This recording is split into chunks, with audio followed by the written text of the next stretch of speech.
Gente, eu quero conversar com você agora sobre um assunto muito sério. Eu falei para você, fome é uma chaga no nosso país. Dá uma olhada nesse TVT e depois a gente vai conversar mais profundamente.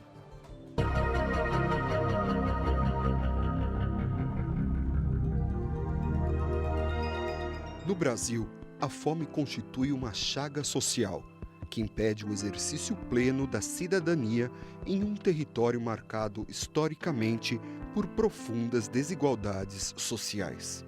Em 5 anos, aumentou em cerca de 3 milhões o número de pessoas sem acesso regular à alimentação básica, chegando a pelo menos cerca de 10,3 milhões o contingente, segundo a Organização das Nações Unidas para a Alimentação e Agricultura. A escassez alimentar constitui, dessa forma, um verdadeiro ataque à dignidade da pessoa humana. Com efeito, esse cenário tem como plano de fundo problemas relacionados à concentração de terras, bem como à desproporcional distribuição de alimentos. Embora a produção agrícola tenha capacidade produtiva para alimentar todos os brasileiros, uma parcela dos cidadãos padece pela ausência de comida. A pandemia do coronavírus levou mais de 130 milhões de pessoas a passarem fome crônica. Uma alimentação digna é direito de todos. Começa agora o Papo Reto de hoje. Gente, é muito triste a gente falar, tocar nesse assunto e constatar a fome que às vezes nos rodeia e às vezes está bem perto de nós. Bem perto de nós. Eu vou conversar hoje com alguém que possa nos mostrar e dar pistas e até mesmo para compreender até um momento, condições da gente ver uma saída. Eu converso agora com André Ricardo de Souza.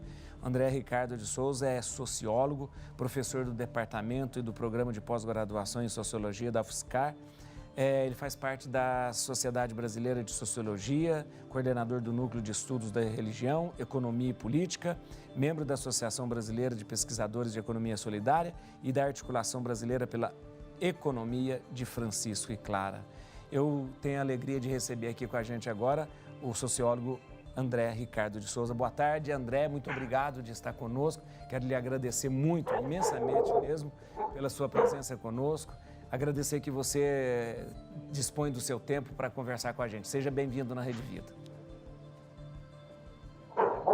Muito boa tarde, Padre Juarez e todos os telespectadores. Eu agradeço aí pelo convite para conversarmos sobre esse assunto que é realmente muito sério. André, na verdade, a gente tem um dado quase que desesperador, né? Dados da ONU, até 49 milhões de pessoas podem ser jogadas à pobreza extrema até o final da pandemia. Esse dado é um dado, realmente ele tem fundamento. Quase 50 milhões de pessoas passando fome no mundo todo, claro, passando fome no mundo todo. Infelizmente, sim, Padre Juarez, tem fundamento, porque a desigualdade no mundo ela já era bastante elevada antes da pandemia e com a pandemia isso se aumentou, se acentuou imensamente, uma vez que a limitação das pessoas em poder trabalhar, e isso, claro, faz com que a pobreza aumente, com que a desigualdade aumente e que a fome ganha contornos ainda mais dramáticos do que ela já tinha nesses países onde a população é mais atingida. O que a gente pode considerar como pobreza extrema? Né? A pobreza extrema, deve haver uma graduação aí de pobreza extrema. Mas o que é a pobreza extrema, professor?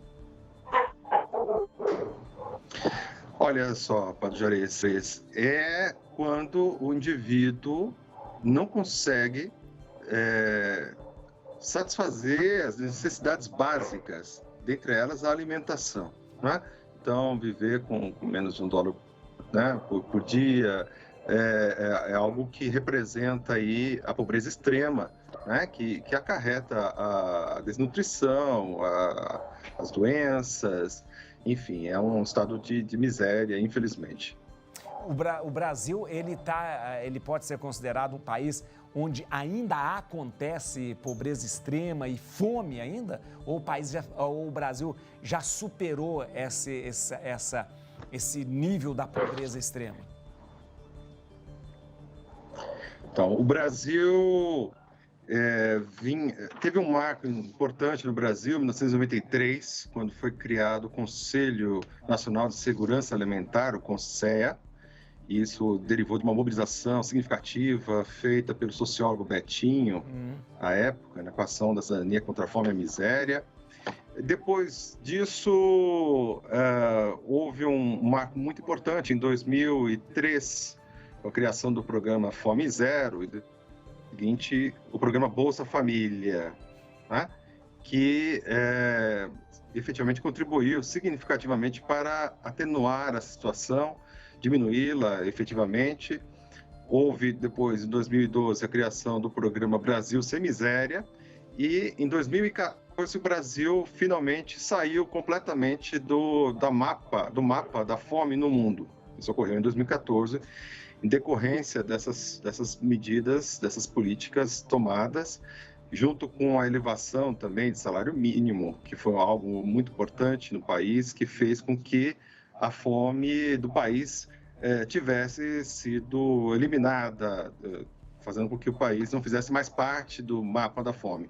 Porém, infelizmente, nós retornamos a esse mapa, né? E agora, nesse cenário da pandemia, em situação realmente bastante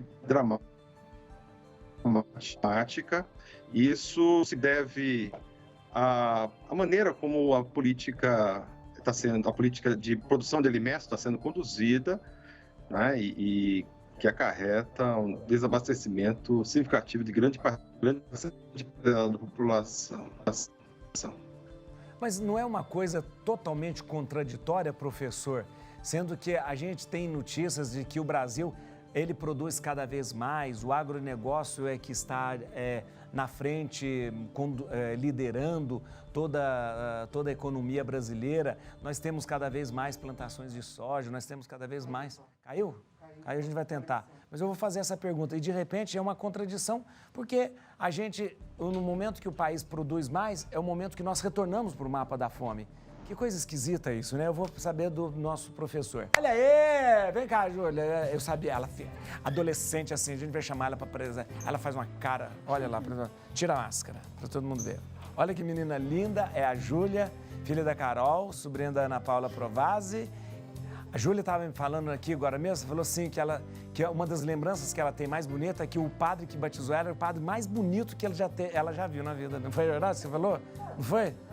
Que padre que batizou ela? E o mais humilde também sou eu. Júlia, você está muito bonita, viu? Um beijo para você. Agora vai embora. Agora vai... Viu? Conseguiu restabelecer? Não conseguiu? Sim. Sim. Gente, a gente perdeu contato com o professor, mas seria muito interessante que ele voltasse um dia para falar com a gente, com o professor André Ricardo de Souza, que é sociólogo. Ele nos deu um dado muito importante. O Brasil ele começa com um esforço político para vencer a fome. Começa com Betinho, eu não sei se muita gente lembra, isso começou em 1993, mas o Betinho ele era muito conhecido por ser irmão do Enfio Betinho. Tanto o Enfio quanto o Betinho, os dois eles foram contaminados com o vírus do HIV e depois desenvolveram o AIDS, porque eles tinham, na verdade, eles eram hemofílicos, né, de uma família e acabaram contaminados por causa de um tempo em que o sangue não era, aqui no Brasil, não era tão analisado. Mas isso não é o mais importante sobre essa questão da contaminação, mas ver sobre o que o Betinho fez a vida toda. O Betinho ele fez com que a gente pudesse ter um programa chamado Fome Zero, e ele dizia: quem tem fome tem pressa.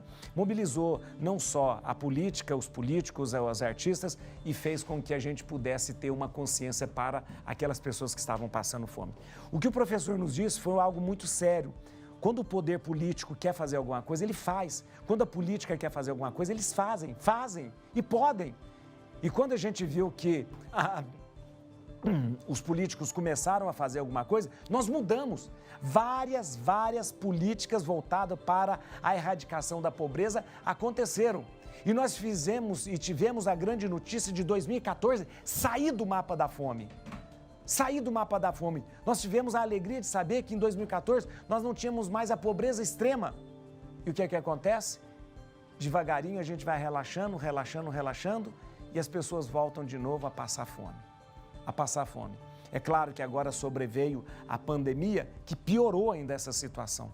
Mas, gente, a economia cada vez mais em declínio e, de repente, a fome cada vez mais ascendente. Gente, o que eu queria que a gente pudesse refletir é o seguinte: nós podemos mudar. Às vezes você fala assim, padre, o que eu posso fazer? Não, nós podemos fazer sim. Claro, de imediato, né, como eu lembro do Betinho, falava, quem tem fome tem pressa. Se alguém está do seu lado passando fome, não deixa ficar sem comida. A gente tem ONGs que trabalham para que não haja descarte de alimentos, para que de repente esses alimentos não sejam jogados fora. Mas mais do que isso, nós temos que fazer com que a política e os políticos assumam novamente esse compromisso, esse comprometimento. Por quê, gente? Paulo VI falava que a política é uma das melhores formas de fazer caridade, e é mesmo. E é mesmo. Então nós precisamos pela nossa maneira de votar, pela nossa maneira de escolher os governantes, para que eles façam alguma coisa. Se uma vez nós saímos do mapa da fome, nós podemos sair novamente um dia com muita boa vontade e com muita vontade de mudar esse mapa horrível que nós estamos vendo da miséria e da fome. A gente vai para o intervalo e vai voltar logo. Próximo bloco a gente vai conversar. No próximo bloco eu converso com Dom Carlos Lema. Isso aí, olha, e não vai sair aí porque nós temos um assunto sério para comentar e para conversar. Você já sabe, aquele combinado, quem deixa de assistir o Bendita Hora, peca grave.